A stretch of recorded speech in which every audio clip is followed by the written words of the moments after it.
just out of curiosity, how many people here have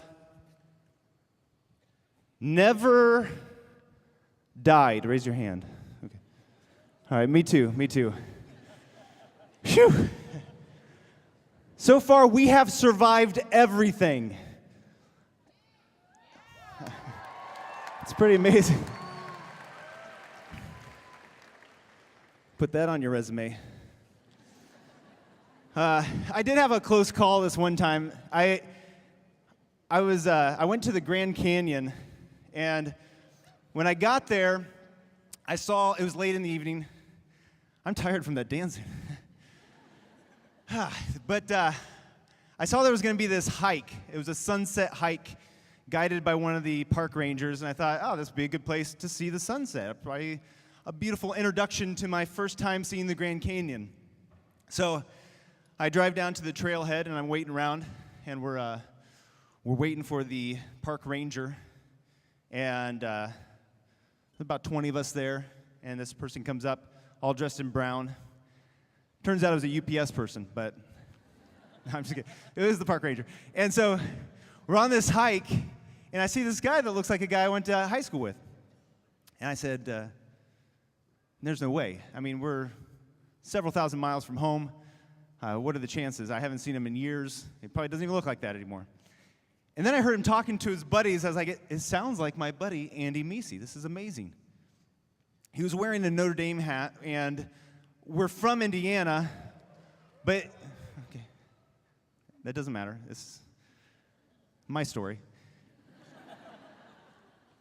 But he didn't go to Notre Dame. In fact, he went to one of the rival schools, another engineering school in Indiana, private school, and he wasn't Catholic, so it just confused me even more, you know? And finally, I just thought, I'm just going to ask. And if it's Andy Meesey, it'll be awesome, and if not, it'll be super awkward, but I will never see this person again in my life, so it doesn't matter. So I walk up to him and I said, Andy Meesey, you know, like his name with a question mark, and he just gives me this odd look, like, and I don't know if that means, how do you know my name is Andy Meesey, because I don't recognize you, or my name is not Andy Meesey, why are you calling me that? And I should say that over the course since we graduated from high school, and I haven't seen him, I was clean cut, clean shaven, and now I've got long hair past my shoulders and a beard that you can hide small children in. And so he would have a good reason for not recognizing me. So I said, Kyle Heimann. There's no way, Kyle. It was Andy Meesey. So we hung out. I got to hang out with him and his buddies, and they told me about this hike that I should check out the next morning. They had went on it the day before, and they were going to move on to the next park. And we get up in the morning, and we pack up the tent and everything like that. We had a delicious breakfast of Pop-Tarts, and you guys will clap at anything. It's like, elbows. Okay. Gotta watch what I say. This will take forever. So I get to a late start, and I'm hiking down into the Grand Canyon, and I should have started like at 5 or 6 a.m. because getting started around 10 a.m. is not recommended in the summer in the Grand Canyon, which is the desert. And as you go into the Grand Canyon, it gets hotter as you descend in elevation. And also, once you get to your destination, the hardest part is yet to come because you hike back out. The easy part is going down. So I get to my destination, which was Horseshoe Mesa. It's in the middle of Grand Canyon. And it's amazing because I walk out there, and you can look halfway down and halfway up and halfway across both sides, and it gives you a completely different perspective of the Grand Canyon. It's amazing. And I take a drink from my little backpack water supply, and it goes, I was out of water. And now it's the heat of the day in the desert, in the Grand Canyon. I have no water, and I've got to hike back up. I passed 2 people on the way down. I wouldn't pass anybody on the way back up. So there's no help. And it's like 20 miles from the park entrance. And so I'm walking, and my mouth is getting drier and drier and drier as I go out. And I get to a point where I think, I don't know if I can continue, because I'm stopping like every 5 minutes to rest, and eventually I lay down, it's like, I don't even know if I can get up. And I start thinking, like, this is where I'm going to die. And so I start doing this, like, examination of conscience. I'm like, giving myself last rites, which I don't know if that's legal or not, but basically I'm asking God, forgive me for these sins, and if I die here, please take me into heaven, or at least purgatory, and if you don't want me to die here, I'm going to need some help.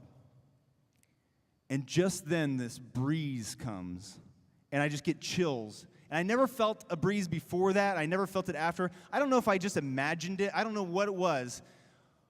But I had this strength to get out of the Grand Canyon, and I'd walk like 15 feet, and I'd have to take a break. But eventually, I didn't die in the Grand Canyon. Spoiler alert. Yeah. I'm a survivor. But I read a statistic that 90-some% of people that go to the Grand Canyon don't actually ever hike into the Grand Canyon. They just go up to the edge. They call it the rim of the Grand Canyon. There's trails all along. There's lookouts. It's beautiful. It's awesome. But from experience, I can tell you, looking at the edge, you can take pretty pictures. They look like postcards, and it's, oh, look at it. It's so huge. It doesn't compare, though, to the perspective that you get when you hike down into the Grand Canyon. And our faith is the same way. There's so many people, so many Catholics, so many Christians that want to do the bare minimum. They just are coming to the edge. What do I need to do to be a good Catholic? Or what do I need to do to be able to call myself a Catholic even? And you can see the beauty of the church by doing the bare minimum.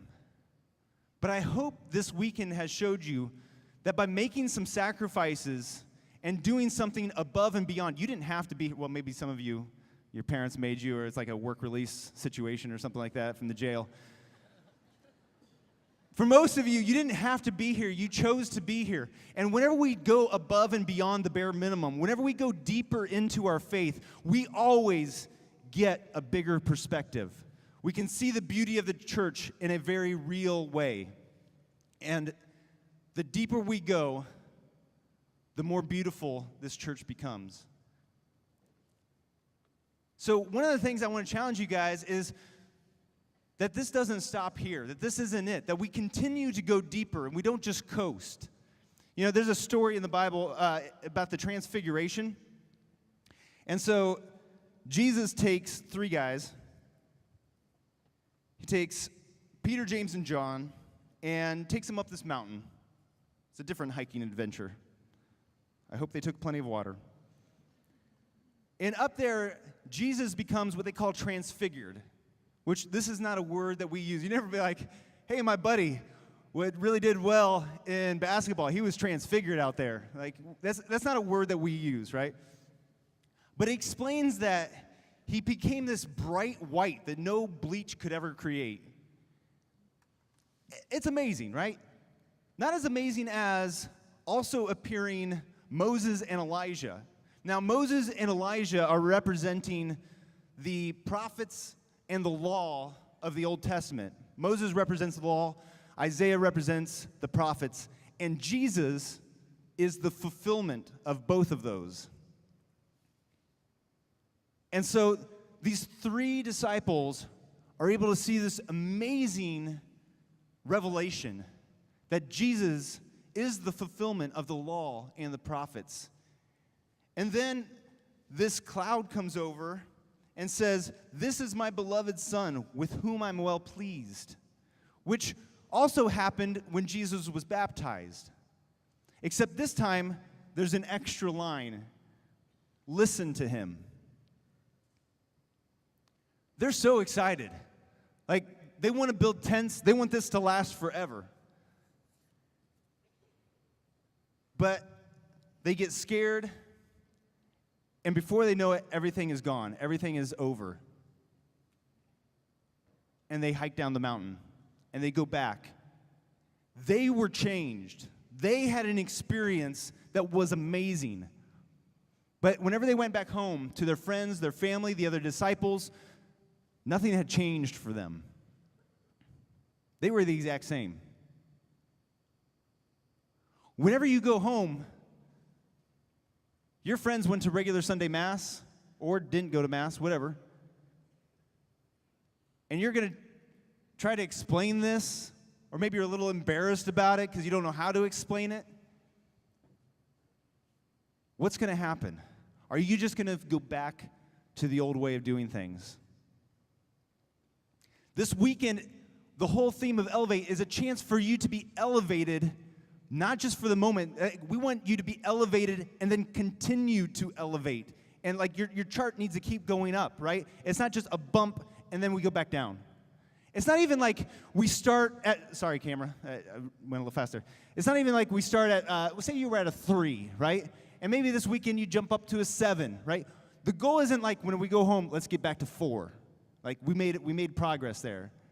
The goal is to continue to elevate, to continue to go up. And it's harder than it sounds. Because there's lots of temptations to go back to your old ways. When I think of Elevate, I think of one of my favorite sporting events. I ran track and never really did field events, but I loved them.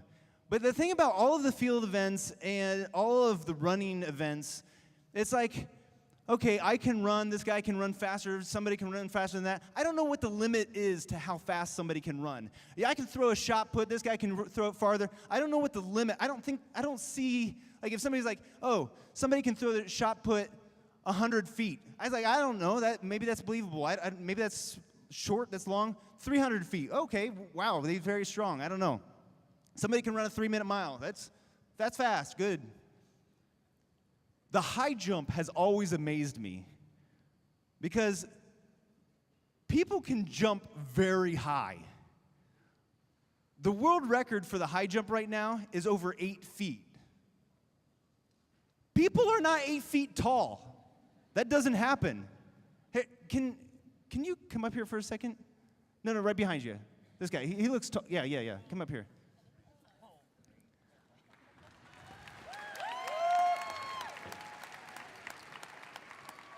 I've been watching. How tall are you? 6'4", 6'3". Okay.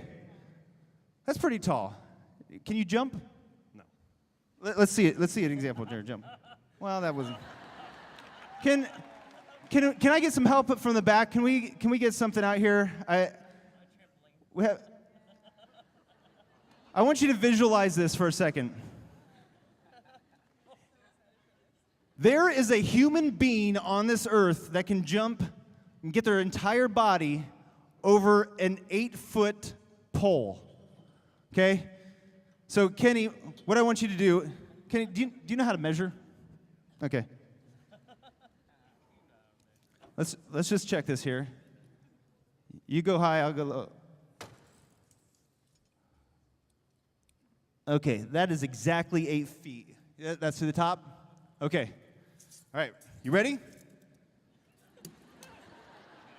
Jump over it.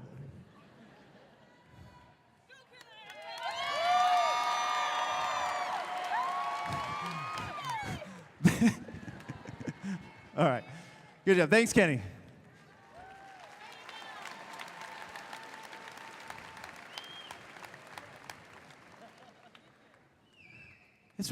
It's ridiculous. I mean, I can't even. The high jump is amazing, and there's one thing that changed the high jump forever. You may know, you run up to the bar, and at the last minute, you turn around backwards, and you arc back in this very unnatural reverse C arc and go over the bar. But since he figured out that technique, which actually uses physics so that every other technique up before that, this Western roll and scissors kick and everything, all of those, your entire center of gravity, your center of mass had to go over the bar. With the Fosbury flop, it's crazy. Look it up. Your center of mass actually goes under the bar with the way it works. It's crazy. And so once he discovers this, it changes everything. And every single high jumper eventually adopts this method because it's so much more efficient. You will not go to any serious high jumping competition and see anybody jump over the bar in any way other than the Fosbury flop, which just even sounds funny. It's called the flop. It's just ridiculous. But once people realized that there was a better way to do this sport, there was no going back. They're like, yeah, that is better, but I kind of like my old way. It's just a little more comfortable. Okay, you're not a serious competitor then. You're not serious about this sport if you want to do the Western roll. If you want to do a straddle, it's not efficient. You're not a serious athlete. See, guys, once we realize this faith, once we have an experience with God, we have to explore that. We have to go deeper. We can't go back. It doesn't make any sense. If we go back to how things were, then we were never serious about it. Now, some of you haven't had a mountain experience here. You didn't have that experience of the transfiguration. Adoration was not an emotional experience for you. And I want to tell you that the transfiguration involved Jesus and 3 disciples. Not everybody got to experience that. I have never had an amazing emotional experience at a retreat. I can't look back at my faith journey and said, it was this point that changed everything for me. I just remember really realizing at this point that God was real. I've never cried during adoration. I don't say this because I'm a tough guy or something like that. I mean, I cry at Despicable Me. I want that. I want this amazing, I want to experience what other people are experiencing. But God works in different ways with different people, and there is not a doubt in my mind. I've been convinced through gradual events, through gradual experiences and conversations with people, and spending time in prayer, that I don't have any doubt that the Catholic Church is true. So God can work in different people in different ways in different times. That's okay. The important thing is that we keep going deeper. So I said I ran the 2 mile in high school, and I worked really hard at it, and I set the record at our high school. But if you saw me run today, you would not be impressed. I can't run a 9:32 mile anymore because I haven't continued to practice. I haven't continued to work out. With exercise, as soon as you stop exercise, as soon as you stop lifting weights, you get weaker. As soon as you stop running, you get slower. I used to play trumpet. As soon as I stopped playing, I can't play a scale anymore. I can't do anything on the trumpet anymore. I haven't played since 8th grade. Our faith is the same way. We can't expect, we can just coast and we're going to stay where we are. If we're not putting in the effort, then our relationship with God is going to decline. So what are some ways that we can continue to work on our relationship with God? I want to challenge you in a couple different ways. We actually gave you a card that was passed out a little bit earlier. And it's got some suggestions here. And I want to challenge you to not take these as suggestions, but take it as a challenge, a commitment to do these things, all right? Go to Sunday Mass every Sunday, no exceptions. If you are really, really sick, you don't need to get everybody else at church sick. But otherwise, make that commitment. And if you can, especially this summer, you might have a little bit of extra time in the morning or in the evenings or something like that, check out a daily Mass. This is a great way for us to draw closer. The Mass is the Eucharist. We get to actually consume that. The adoration that was going around here is so amazing. We actually get to put that into our bodies. Not just look at it, but consume it at every Mass. And bringing the real presence of Jesus inside of us is going to help us immensely in all of our temptations, our struggles, and in our relationship with God. The second thing on here is going to confession, and the challenge is go once a month. Now, some of you are going to say, yes, I want to do this. Some of you are going to say, I probably should, but I don't want to do that. Maybe I'll skip this one. We've heard several different times throughout this weekend how going to confession regularly helps keep us on the right path. But here's the deal. If you want to commit to it, put it in your schedule. Put it on your calendar. Make a commitment that, find out when your church is offering confessions, or a neighboring church down the road if you don't want to go to your priest, whatever. Make a commitment every first Saturday, I'm going to go over to the church and go to confession, whatever it's going to be. Set an appointment with your priest, whatever you have to do. Prayer. It says 10 minutes a day. I just want to challenge you to add 10 minutes of prayer to whatever you're doing. So if you already are praying some, add 10 more minutes. Like, just take the next step. Once that becomes easy, add another 10 minutes. You know, maybe do it as 5 minutes in the morning, maybe 5 minutes in the evening. Together it's 10, however you want to do it. Prayer has to be part of our life. Reading Scripture. There are all kinds of different ways that we can do this. Reading the readings for the Mass for the day. You can find those on the USCCB website. I'm sure your youth minister could hook you up with some resources. Or get a good Catholic Bible that has like an index in it that gives you like topics. You can look up the topic. There's all kinds of different ways that you can do that. Maybe a Bible study with some friends or at your church. Participate in your youth group and parish life. Guys, this is so critical. We need community. We need to be a part of our parish. It shouldn't just be a 1 hour on Sunday thing that we do, and then everything else is just me and Jesus. We need to support one another, and we need to be a part of what the church is offering. Make it better. Be a part of it. This is going to be a great source of strength for you. And then speaking of, find an accountability partner.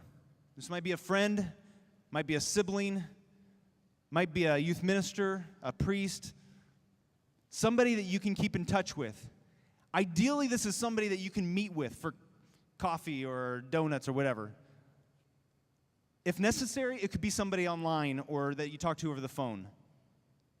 But somebody that you can share openly with your struggles. Be vulnerable and share, like, this is what I need prayer for.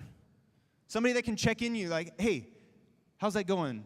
That thing with your mom or your sister. We need accountability. We see this in the disciples and the apostles. They were holding each other accountable.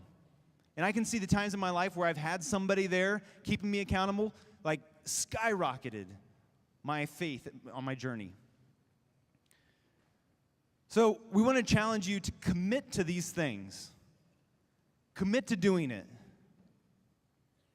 And you can sign on the back, write the date, hang on to this, hang it up on your mirror, whatever. Put it in your wallet, whatever you want to do. Keep a hold of this. And by signing this, that's a sign of your commitment. You know, like if I sign for my credit card or sign for a job application or taxes or you buy a house, you sign like 3 million papers. That's a commitment. I'm committing to a contract. So by signing this, this is your commitment. Like, I am going to do this. Not I want to do this, but I am going to do it. I'm going to follow through. I'm going to make this a priority.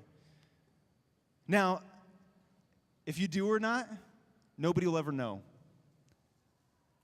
And this is up to you. And by signing it, it's nothing magical happens. It doesn't make it any easier. You're not, just by signing this, you're not going to get a phone call saying, hey, don't forget, 10 minutes of prayer today. Nobody's going to follow up from Steubenville saying, hey, did you go to confession this month? You signed that paper. This is a commitment between you and God to say, I don't want to decline in my faith. I don't want this to be a mountaintop experience and then I go back down. I want to keep going deeper into my faith so that I can appreciate the beauty more and more and more. And just like the Grand Canyon has a bottom to it and eventually you've seen it all, you come back out, our faith isn't like that though. Our faith is an endless pit. We can always grow in holiness. We always need to be growing in holiness. We need to be exercising all of these things, all of these resources that we have to grow in our faith.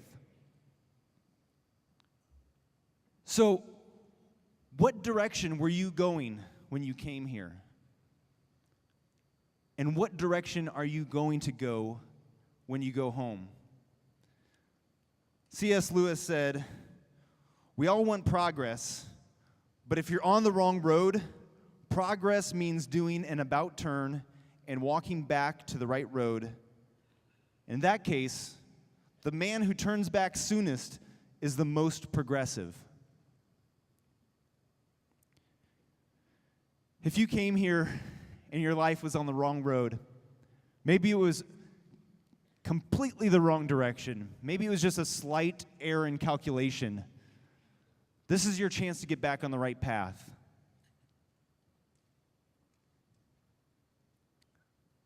Where are you going? What are you going back to? What are the things that need to change when you go home? What are the things you need to get rid of? What are the things that you need to bring into your life to make this weekend not just a weekend that was a good experience or a weekend that was fun and challenging, but the weekend that started you in a different direction? How are you going to make that happen? Don't make it just theoretical, make it concrete. Like, I want you to really think of what you need to do, what you need to change to make that happen. And I want to close with us praying this prayer together, just an invitation to make this commitment. And then it's up to you if you want to sign this or not. It's up to you if you want to use the graces that will come from this or not. So if you'll join me in praying in the name of the Father, the Son, the Holy Spirit, amen. Jesus, I love you, and I give myself to you today.